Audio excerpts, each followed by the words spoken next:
अक्सर लोगों के मन में डाउट्स रहते हैं कि अगर हम प्रेगनेंसी प्लानिंग कर रहे हैं तो कब शुरू करें, क्या क्या सावधानियां रखें, कौन सी चीज़ों को फॉलो करें कि जिससे हमको जल्दी रिजल्ट मिल जाए। बहुत से लोग ऐसे हैं जिनको सही जानकारी नहीं है और सही जानकारी ना होने की वजह से वो सालों से ट्राई कर रहे हैं लेकिन उनको कोई रिजल्ट नहीं मिल रहा है। तो आज के इस वीडियो में आप लोगों को पीरियड से लेकर के इम्प्लांटेशन तक अलग अलग कंडीशन में स्टेप बाय स्टेप कब आपको क्या फॉलो करना है, क्या सावधानी रखनी है, यही सारी चीज़ें आप लोगों के साथ स्टेप बाय स्टेप शेयर करूंगा। वीडियो को पूरा अंत तक देखना है ताकि आप किसी भी जानकारी को मिस ना कर सकें, क्योंकि आपकी जो प्रेगनेंसी प्लानिंग है ये 3 स्टेप में होती है। तो तीनों स्टेप को आपको सही से समझ लेना है। कई लोग क्या करते हैं कि वीडियो को स्किप कर देते हैं और अधूरी जानकारी लेकर के ट्राई करते हैं जिससे कि उनको रिजल्ट नहीं मिलता है। तो आपको ये गलती नहीं करनी है। वीडियो अच्छा लगे तो इसको लाइक ज़रूर करें और शेयर कर दें ताकि और भी लोग इसका फ़ायदा उठा सकें। नमस्कार दोस्तों, स्वागत है आप सभी का हमारे यूट्यूब चैनल आलोक फिटनेस आइडियाज़ में। तो चलिए वीडियो शुरू करते हैं। स्टेप नंबर 1 है पीरियड्स। देखिए, जब आपके पीरियड शुरू होते हैं तो उस दौरान जहाँ एक तरफ आपकी ब्लीडिंग चल रही होती है वहीं दूसरी तरफ आपकी ओवरी के अंदर जो फॉलिकल्स हैं वो ग्रो कर रहे होते हैं। तो दो चीज़ें एक साथ चल रही होती हैं। तो ऐसे में आपके शरीर में हार्मोनल चेंजेस भी आते हैं और इससे बहुत सारी अलग अलग ऐसी चीज़ें होती हैं जिनसे आपको परेशानी होती है। जैसे कि एक तरफ पीरियड चल रहे हैं तो आपके पेट में क्रैम्पिंग होती है, ब्लोटिंग होती है, गैस बनती है, आपका मूड स्विंग होता है क्योंकि आपके हार्मोन चेंज हो रहे हैं। इसके साथ साथ क्या होता है कि बहुत सारी महिलाओं में इतना ज़्यादा पेन और क्रैम्प होता है कि वो पेन किलर इस्तेमाल कर लेती है। तो ये चीज़ आपको नहीं करनी है। पेन किलर में कुछ ऐसी चीज़ें होती हैं जो कि आपके हार्मोन्स को डिस्टर्ब कर देती हैं।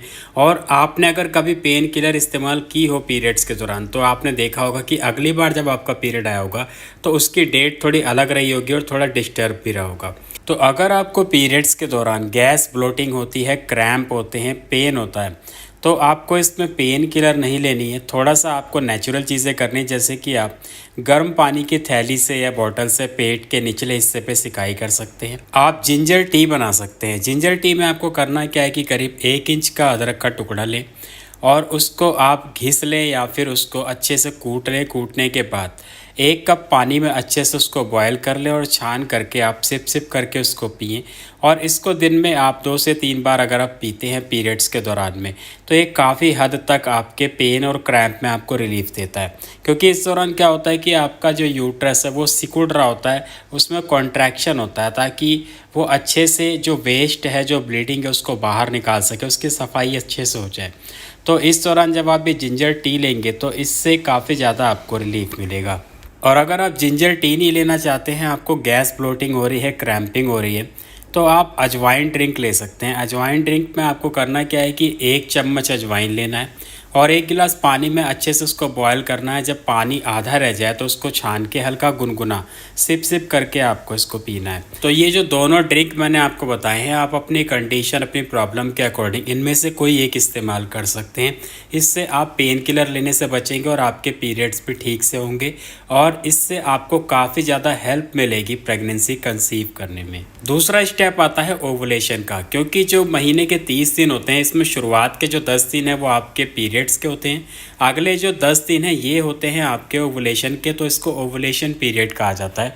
अब इस दौरान क्या होता है कि आपके पीरियड्स तो बंद हो चुके हैं लेकिन जो फॉलिकल्स ग्रो हो रहे थे, जैसा मैंने शुरुआत में बताया कि आपकी ओवरी में फॉलिकल्स ग्रो हो रहे होते हैं, तो जो फॉलिकल्स बहुत सारे ग्रो कर रहे होते हैं तो इसमें एक जो फॉलिकल होता है वो पूरी तरीके से मैच्योर हो जाता है, तैयार हो जाता है।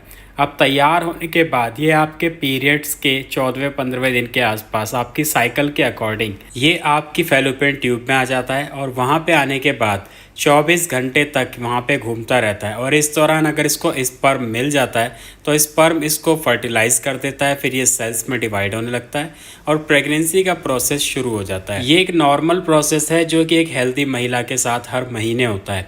लेकिन कुछ महिलाएं आप में से ऐसी होंगी जिनका कि हर महीने ओवुलेशन नहीं हो रहा है, ओवुलेशन डिस्टर्ब है या फिर फॉलिकल ही मैच्योर नहीं हो रहा है, या अगर फॉलिकल मैच्योर हो रहा है तो वो रप्चर नहीं हो रहा है, मतलब वो फूट नहीं रहा है। तो कुल मिलाकर के उनका ओवुलेशन डिस्टर्ब है और इससे वो कंसीव नहीं कर पा रहे।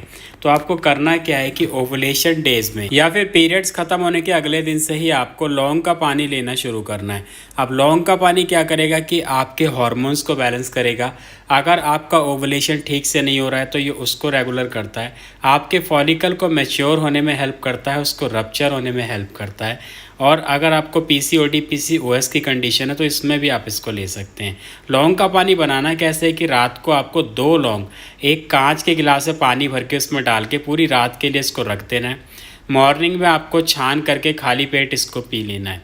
तो इस तरीके से आप पीरियड के अगले दिन से ही लौंग का पानी लेना शुरू करते हैं और इसके पीरियड्स के 20वें दिन तक इसको आपको लेना है, 20वें दिन इसको बंद कर देना है। तो सिर्फ इतने ही दिन आपको ये लौंग का पानी लेना है जिससे कि आपका ओवुलेशन रेगुलर होगा। और जब आपका ओवुलेशन रेगुलर होगा तो आपको कंसीव करने में कोई प्रॉब्लम नहीं आएगी। इसी के साथ एक चीज़ आपको ये भी ध्यान रखनी है कि अपनी डाइट में थोड़ा सा प्रोटीन इंटेक ज़्यादा रखना है, क्योंकि अंडा जो है वो एक तरीके का सेल है और हमारी बॉडी पूरे सेल्स से ही मिलकर बनी है। तो सेल्स को बनने के लिए प्रोटीन की रिक्वायरमेंट होती है। तो ऐसे में अगर आपकी डाइट में प्रोटीन अच्छा रहेगा तो अंडे की क्वालिटी अच्छी रहेगी और इससे आपको कंसीव करने में कोई रुकावट नहीं आएगी। अगर आप नॉन वेजिटेरियन है तो अंडे, चिकन, फिश ये सारी चीज़ ऐड करके आसानी से प्रोटीन इंटेक बढ़ा सकते हैं। वहीं अगर आप वेजिटेरियन है तो अपनी डाइट में दही, सोयाबीन, पनीर, इसके अलावा चने का सत्तू, कुछ ऐसी चीज़ें हैं जिनमें हाई प्रोटीन होता है। तो इनको थोड़ा थोड़ा अपनी डाइट में शामिल करके आप अपना डेली रिक्वायरमेंट पूरा कर सकते हैं। इससे एग की क्वालिटी अच्छी होगी और जब अच्छी क्वालिटी का एग बनेगा तो आपको कंसीव भी जल्दी होगा। तीसरा स्टेप है इम्प्लांटेशन। देखिए, हमने पीरियड की बात की, हमने ओवुलेशन की बात की, अब बात आती है इम्प्लांटेशन की, क्योंकि महीने के जो आखिरी के जो 10 दिन हैं ये होते हैं इम्प्लांटेशन के, जो कि बहुत ज़्यादा इम्पॉर्टेंट हैं। देखिए क्या होता है कि आप रिलेशन में रहते हैं, वहाँ पे स्पर्म और एग मिल जाते हैं, एग फर्टिलाइज भी हो जाता है, लेकिन फर्टिलाइज होने के बाद उसको नीचे आना होता है, नीचे आके बच्चेदानी में इम्प्लांट होना होता है और पूरे 9 महीने तक ये यहीं पे ग्रो करता है। ऐसे में अगर इम्प्लांटेशन के दौरान कोई कमी रह जाए तो इम्प्लांट नहीं हो पाएगा, इम्प्लांटेशन फेल हो जाएगा और सब कुछ होते हुए भी आपकी प्रेगनेंसी नहीं रुकेगी। इम्प्लांटेशन के दौरान ज़रूरी होता है कि आपकी बॉडी में हीमोग्लोबिन की कमी ना हो, क्योंकि जो बच्चेदानी की जो परत है, जो एंडोमेट्रियम है, ये हर महीने तैयार होती है। ऐसे में अगर बॉडी में हीमोग्लोबिन की कमी है, ब्लड की कमी है, तो ये जो परत है ठीक से तैयार नहीं हो पाती है। तो ये ज़रूर ध्यान रखें कि आपके शरीर में हीमोग्लोबिन पूरा हो। मिनिमम 12 ग्राम तो आपका हीमोग्लोबिन होना ही चाहिए। कई महिलाओं में हीमोग्लोबिन तो ठीक होता है लेकिन उनके लोअर बॉडी में ब्लड का फ्लो कम रहता है, जिससे कि बच्चेदानी तक सही मात्रा में ऑक्सीजन और न्यूट्रिएंट्स नहीं पहुंच पाते हैं। तो इससे भी एंडोमेट्रियम ठीक से तैयार नहीं होती है, या फिर तैयार होती है उसकी थिकनेस ठीक नहीं आती है। तो जब इम्प्लांटेशन होता है तो वो पूरी तरीके से प्रॉपर इम्प्लांटेशन नहीं हो पाता। कई बार देखा होगा कि बहुत सी महिलाएं प्रेग्नेंट हो जाती हैं और प्रेगनेंसी टेस्ट करते हैं, पॉजिटिव आता है, लेकिन तब भी हल्की हल्की ब्लीडिंग चल रही होती है। तो उसका यही कारण है। तो आपको अपने डेली रूटीन में लेग अप दी वॉल या विपरीत करनी आसन को ज़रूर शामिल करना है और रोज़ाना 5 से 7 मिनट इसको आप करेंगे तो इससे काफ़ी अच्छे से आपके लोअर बॉडी पार्ट में ब्लड का सर्कुलेशन हो जाएगा और इससे काफ़ी ज़्यादा हेल्प मिलेगी आपकी एंडोमेट्रियम को तैयार होने में। इसके अलावा अपनी डाइट में 1-2 चीज़ें आप शामिल करते हैं तो इससे आपकी बॉडी में नाइट्रिक ऑक्साइड बढ़ेगा, जो कि ब्लड के सर्कुलेशन को तेज करता है और ये भी बहुत अच्छा तरीका है अपने इम्प्लांटेशन को सक्सेसफुल बनाने का, जिसमें कि आप रोज़ाना अपनी डाइट में एक बीट रूट शामिल कर सकते हैं। इसको आप सैलड में ले सकते हैं, इसका आप जूस ले सकते हैं या फिर आप इसका सूप बना के ले सकते हैं।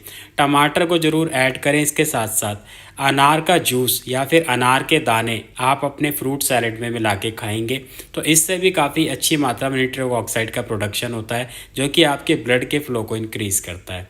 तो इम्प्लांटेशन के लिए 2 चीज़ें आपको ज़रूर ध्यान रखनी है। तो आज के वीडियो में जो मैंने 3 स्टेप आप लोगों के साथ में शेयर करे हैं, इसको कोई भी महिला आसानी से फॉलो कर सकती हैं और इसमें किसी तरह की कोई प्रॉब्लम भी आपको नहीं आने वाली है। तो बेफिक्र होकर पूरे विश्वास के साथ आज से इसको फॉलो करना शुरू करें और अपना रिजल्ट हमारे साथ ज़रूर शेयर करें। आज के वीडियो में इतना ही, मिलते हैं अगले वीडियो में। धन्यवाद।